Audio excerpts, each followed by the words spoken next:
Il n'y a aucune forêt sur l'île de Pâques. Ou pour être plus précis, il n'y a aucune forêt sur l'île de Pâques aujourd'hui. Mais ça n'a pas toujours été le cas. Il y a quelques siècles, cette île était couverte de forêts, qui ont aujourd'hui disparu donc. Dans cette vidéo, je vais vous expliquer pourquoi elles ont disparu et quelles conséquences ça a eu sur le mode de vie des habitants de l'île. Et comme vous allez le voir, cette histoire de forêt disparue de l'île de Pâques, c'est une parabole intéressante sur le survivalisme, parce que les habitants de cette île ont vécu un effondrement total de leur civilisation qui a abouti à la mort de la quasi-totalité des habitants de l'île. La quasi-totalité, mais pas tous donc. Environ 20% d'entre eux ont survécu. Et je vais vous expliquer comment dans cette vidéo. Et vous allez voir qu'en termes d'agriculture, il y a des trouvailles brillantes qui ont été imaginées par les survivants pour continuer à produire de la nourriture après la disparition des forêts et l'effondrement de leur civilisation. L'île de Pâques est une petite île volcanique d'environ 160 km² de superficie. Elle est perdue au milieu de l'océan Pacifique à des milliers de kilomètres de tout. L'île a été colonisée par des Polynésiens arrivés en pirogue il y a environ 800 ans. Elle a vraisemblablement aussi été colonisée par des Incas, originaires d'Amérique du Sud. Les traditions orales des descendants de ces survivants racontent que 2 peuples vivaient sur cette île. Les premiers arrivés sur l'île, c'étaient des Polynésiens donc. Mais quelques décennies plus tard, un autre peuple arriva sur l'île. La tradition les appelle le peuple des grandes oreilles. C'étaient des Incas qui perçaient leurs oreilles et les étiraient pour y placer des pendentifs. Comme vous le voyez là en ce moment sur ces statues faites par des habitants de l'île de Pâques. Des longues oreilles. Il n'y avait aucune femme parmi les Incas. C'était une expédition uniquement composée d'hommes et ils étaient extrêmement nombreux. Il y avait parmi eux des tailleurs de pierre dont le savoir-faire est à l'origine des statues monumentales dressées sur l'île. Les fameuses statues de l'île de Pâques dont vous avez sûrement déjà entendu parler. On n'a pas de texte qui nous raconte dans le détail ce qui s'est passé entre ces 2 peuples, mais on sait que l'île s'est retrouvée divisée en 2, avec d'un côté les Polynésiens et de l'autre les Incas qui avaient au passage pris possession d'une partie des femmes polynésiennes. Ben oui, c'était des hommes seuls qui étaient arrivés, donc ils ont pris leurs femmes parmi les populations autochtones. À cette époque, l'île était couverte de forêts. On y trouvait notamment une variété de palmiers très intéressante, le Pascolococo disperta, qui présente la particularité d'avoir un cœur comestible. Ce palmier était donc aussi un aliment.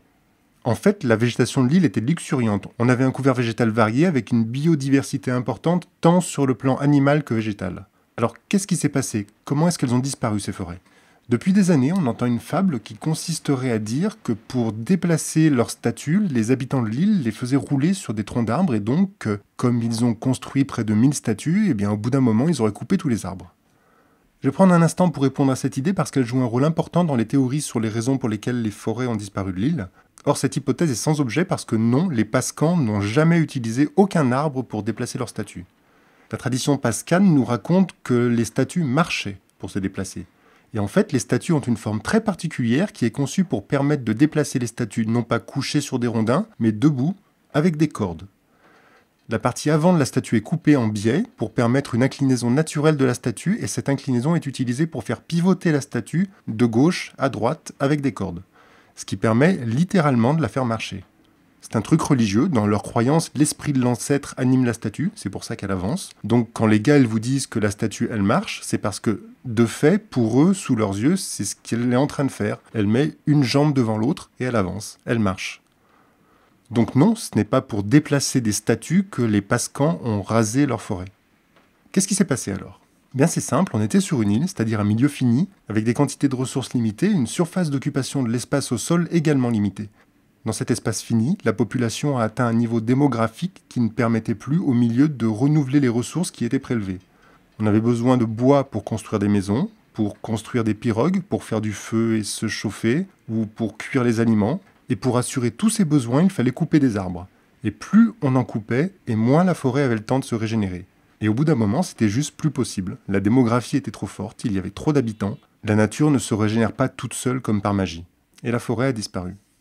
Parce que ce qu'il faut savoir, c'est que les Polynésiens avaient apporté avec eux un nuisible destructeur pour l'environnement de l'île, le rat. Les rats, c'est une bonne source de protéines et les Polynésiens les mangeaient. C'était leur principale source de viande. Ils les ont importés sur l'île pour ça. On est sur l'île de Pâques avec le rat dans la même situation qu'on est en Australie avec le lapin. Les lapins ont été amenés en Australie pour être mangés et les rats ont été amenés sur l'île de Pâques pour la même raison. Et dans les 2 cas, ça a mal tourné. Le rat n'a aucun prédateur naturel sur l'île de Pâques. On pense que 3 à 5 couples fondateurs ont été implantés sur l'île à l'arrivée des colons.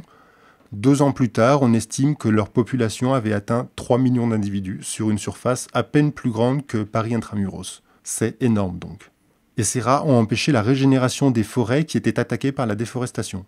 Et voilà comment on s'est retrouvé avec absolument plus aucune forêt sur l'île. Un écocide provoqué par l'homme et aidé par le rat. C'est à partir de là que tout est parti en couille et qu'on vire dans la partie survivaliste de cette histoire. Parce que tout, absolument tout, s'est effondré.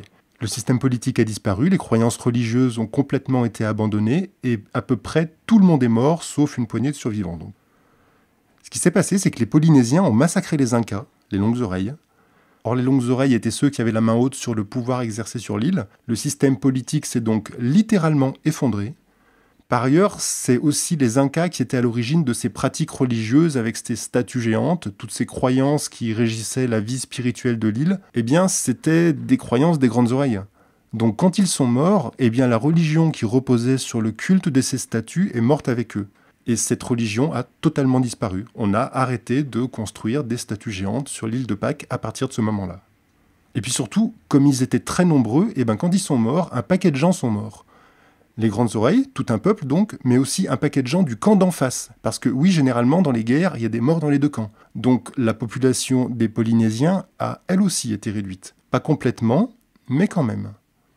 La population de l'île est passée en quelques années d'environ 15 000 habitants à environ 3 000 habitants. Elle a été divisée par 5. Une grosse mortalité donc. Ah oui, sans compter que sans les forêts, on ne pouvait plus construire des maisons comme avant, on ne pouvait plus se chauffer, faire cuire ses aliments ou s'éclairer la nuit comme avant, on ne pouvait plus construire de pirogues pour aller dans la mer comme avant, on ne pouvait même plus pratiquer l'agriculture et se nourrir comme avant, parce que sur une île volcanique sans forêt, eh bien, les sols s'érodent facilement, et aussi parce que les palmiers comestibles dont on pouvait manger le corps pour se nourrir, eh bien, ils n'étaient pas là non plus. Tous les arbres avaient disparu. Et donc, juste pour pouvoir survivre et rester en vie, il fallait être capable d'inventer de nouvelles manières de faire toutes ces choses qui étaient nécessaires à la survie et qu'il n'était plus possible de faire comme avant. En fait, le pire dans tout ça, c'est que sans arbres, ce n'était même plus possible de construire des embarcations pour espérer s'échapper de l'île. À partir de ce moment-là et jusqu'à l'arrivée des Européens, les survivants n'avaient donc plus aucun moyen de quitter leur île sans forêt et donc sans bois. Une nouvelle société reposant sur une organisation sociale et religieuse radicalement différente de la précédente se mit en place. Dorénavant, un roi gouvernera l'île et chaque année, une compétition opposera les différents clans pour désigner un vainqueur appelé l'homme-oiseau. L'homme-oiseau est le champion qui sera parvenu à s'emparer du premier œuf pondu par une hirondelle de mer. Cette compétition n'était pas seulement un événement, c'était également un culte religieux qui remplaça l'ancien culte des statues géantes. Le culte de l'homme-oiseau était au cœur de la vie des survivants de l'île donc. Chaque année, les champions de chaque clan devaient plonger dans l'eau et gagner à la nage un îlot situé à 2 km des côtes et où les hirondelles de mer allaient pondre leurs œufs donc. C'était une épreuve physique, longue, intense et dangereuse, d'autant que ces eaux sont infestées de requins et que l'accès à l'îlot est extrêmement périlleux. Les candidats, pour s'aider à nager, utilisaient des bouées en jonc dans lesquelles ils mettaient des réserves de nourriture afin de pouvoir survivre le plus longtemps possible sur l'îlot. Et une fois arrivés sur l'îlot, commençait l'attente. Et le vainqueur, c'est celui qui parvenait à s'emparer du premier œuf d'hirondelle de mer. Le vainqueur de la compétition devenait l'homme-oiseau, donc, une sorte de demi-dieu. Pour survivre dans ces conditions extrêmes, les habitants de l'île de Pâques inventèrent une technique agricole géniale, le mulch lithique. Ce qu'on appelle le mulch, c'est une couverture de sol qui va avoir des propriétés intéressantes pour la croissance des végétaux.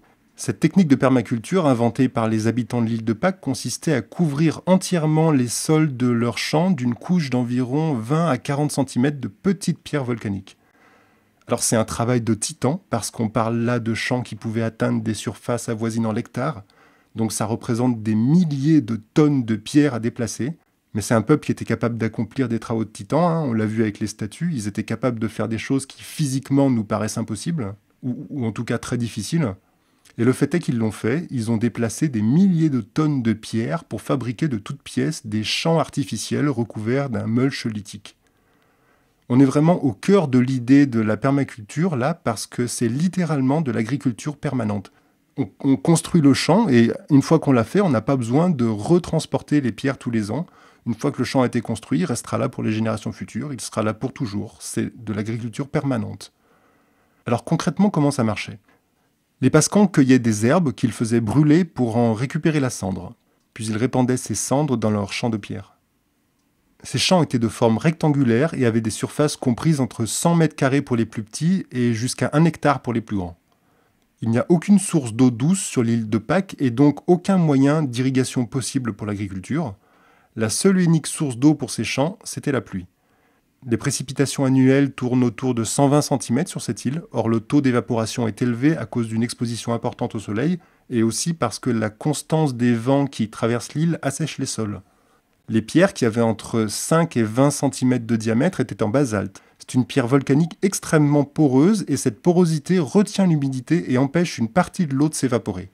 Ils n'avaient aucun accès à l'eau douce nulle part sur l'île pour arroser leurs champs, alors ils ont trouvé un moyen de récupérer l'eau de pluie directement sur place, fabriquer des champs avec un mulch de basalte. Ce mulch lithique protégeait également le sol de l'érosion des sols causée par la disparition de la forêt. Parce que oui, le sujet de la vidéo, ça reste ça, la disparition des forêts de l'île de Pâques. Et là, avec ce mulch lithique, on voit comment les humains sont arrivés à sauver leur sol de l'érosion. Autre propriété de ce mulch lithique, c'est qu'il protégeait les semences des animaux et donc leur permettait de pousser. Garantir l'humidité du sol, protéger le sol de l'érosion, protéger les semences des animaux donc, mais aussi tout simplement augmenter la productivité au mètre carré sur une île coupée du monde et donc avec une surface extrêmement limitée. Augmenter la productivité, ça a été à ce moment-là de l'histoire des habitants de l'île une question de vie ou de mort. Comme on l'a vu, à ce stade, près de 80% de la population de l'île était morte. Et les 20% de survivants devaient tout changer s'ils voulaient survivre. Leur principale révolution, celle qui leur a permis de ne pas mourir, eh bien ça a été une révolution agricole. Comme on l'a vu pour la viande, leur principale source de protéines, c'était la viande de rat. Du côté des plantes, on va retrouver un mélange de végétaux qui viennent à la fois de Polynésie et d'Amérique du Sud. Et on l'a vu, c'est ça l'île de Pâques, un point de rencontre entre les Polynésiens et les Incas. Donc c'est pas surprenant qu'on trouve des plantes de ces deux cultures sur l'île. Les Pascans faisaient pousser du taro, un tubercule originaire de Polynésie, des bananes, également originaires de Polynésie, mais on avait aussi des patates douces qui, elles, sont originaires d'Amérique du Sud. À cette époque, tous les arbres avaient disparu de l'île, y compris le précieux Pascalococos disperta, ce palmier dont le cœur comestible était une part importante de l'alimentation des habitants. Eh bien, ce palmier n'était plus là. Et donc, il fallait que les champs produisent, c'était littéralement une question de vie ou de mort. Si les champs ne donnaient rien, alors les habitants n'avaient absolument aucune autre source d'alimentation à leur disposition. Il y aurait beaucoup à dire sur ce mulch lithique, mais la vidéo est déjà longue et puis ça reste un point anecdotique sur l'histoire de cette île. Mais si vous cherchez à avoir un peu plus d'infos sur ces mulchs lithiques, je vous renvoie au petit article d'introduction sur le sujet rédigé par le professeur Wozniak du département d'anthropologie de l'Université d'Oregon. Pour en savoir plus, donc, vous trouverez un lien vers l'article dans la description de la vidéo. Le dimanche de Pâques 1722, un navigateur hollandais découvrit l'île de Pâques. Son nom vient de là d'ailleurs, elle a été découverte un dimanche de Pâques. Et à partir de là, on n'est plus dans l'archéologie, on entre dans l'histoire. Avec tous les trucs propres à cette discipline, c'est-à-dire qu'on a des dates précises, au jour près, on a des textes historiques, on a tout. Donc la suite, c'est plus juste de l'archéologie, c'est de l'histoire. Et à partir de cette date, on sait mieux ce qui va se passer sur l'île. Alors arrivés sur l'île, les Européens découvrirent une île sans forêt. Il n'y avait aucune variété végétale, le nombre d'espèces visibles se compte sur les doigts d'une main, et les deux seuls vertébrés qui vivent sur l'île, ce sont les rats et les poules. Il n'y a absolument aucune autre forme de vie sur l'île de Pâques. Et les dégâts ne se sont pas arrêtés là. Les Européens ont continué de dégrader la situation en introduisant le mouton sur l'île, ce qui a été un désastre.